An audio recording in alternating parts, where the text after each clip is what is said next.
Good evening and welcome to the channel's studios here in London with your international news around the world in 5. Donald Trump's administration is starting to take shape after his win in last week's presidential election. Because together with Donald Trump... Two Florida lawmakers known for their tough stances towards China are in the running for senior foreign relations jobs in the administration of President-elect Donald Trump. Our economy was stronger, our people were safer. Senator Marco Rubio, who challenged Mr. Trump for the 2016 presidential nomination, is in talks to be his future Secretary of State. What I think you're hearing in our collective frustration. While Michael Waltz, a congressman and military veteran, could play his own significant role in Mr. Trump's new government. He is favourite for the National Security Advisor role. A car has ploughed into a crowd outside a stadium in the Chinese city of Zhuhai. Authorities say at least 35 people have been killed and 43 more injured after the man drove into a crowd of people exercising at a stadium in Zhuhai, which is in southern China. A 62-year-old male driver, identified as Mr. Fan, drove his SUV through a barrier in what local police say was a serious and vicious attack. Many elderly people, as well as teenagers and children, were among the injured.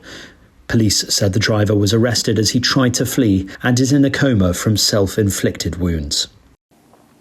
Dutch police have made 5 more arrests over the violence which followed a match involving an Israeli football team in Amsterdam on Thursday night. The 5 men, all from the Netherlands, are suspected of public violence against persons before and after the Maccabi Tel Aviv match against local team Ajax. Prime Minister Dick Schoof said that anti-Semitic attacks against Israelis and Jews were nothing short of shocking and reprehensible. Unrest flared up again in the city on Monday evening when an empty tram was attacked. The oil giant Shell has won a landmark case in the Dutch courts, overturning an earlier ruling requiring it to cut its carbon emissions by 45%. The Hague Court of Appeal said it could not establish that Shell had a social standard of care to reduce its emissions by 45% or any other amount, even though it agreed the company had an obligation to citizens to limit emissions. Shell said it was pleased with the court's decision, but Friends of the Earth, Netherlands, said the ruling was a setback that affected them deeply. Meanwhile, the British Prime Minister says he'll announce ambitious emissions cuts to goals at the COP29 UN Climate Summit in Azerbaijan. World leaders gathered for a group photo in Baku earlier. Around 80 world leaders are expected at the UN summit this week. However, several from major economies, including the United States, the European Union and Brazil, are planning to skip the event. Speaking to the media on the sidelines of the summit, Sir Keir Starmer said he would be talking about the UK's pledge to cut emissions by 81% by 2035 compared to 1990 levels. Look, it will be ambitious, and that's measured not by telling people what to do, it's measured by making sure that we get to clean power by 2030. That's the single most important target on the way to the emissions, and that will bring with it lower bills for people for their energy. It'll give them independence so that tyrants like Putin can't put his boot on our throat, causing all sorts of difficulties for our energy bills, and it comes with the next generation of jobs.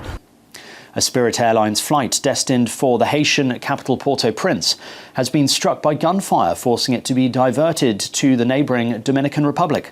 Spirit said in a statement that the plane had been damaged and taken out of commission upon landing in the northern Dominican city of Santiago. A flight attendant was injured, reportedly being grazed by a bullet.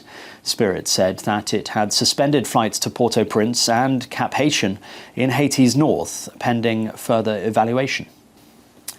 And the largest restoration of Rembrandt's masterpiece, The Night Watch, is underway at a museum in Amsterdam. Following 5 years of research using techniques such as digital imaging and artificial intelligence, 8 restorers will begin Operation Night Watch by removing the varnish from the painting in full view of the public within the glass-enclosed space in the Night Watch room.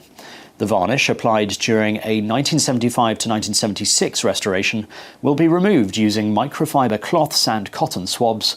The process follows years of scientific research, trials on other paintings, and tests on the Night Watch itself. And that's your international news around the world in 5. Now back to the channel's studios in Lagos.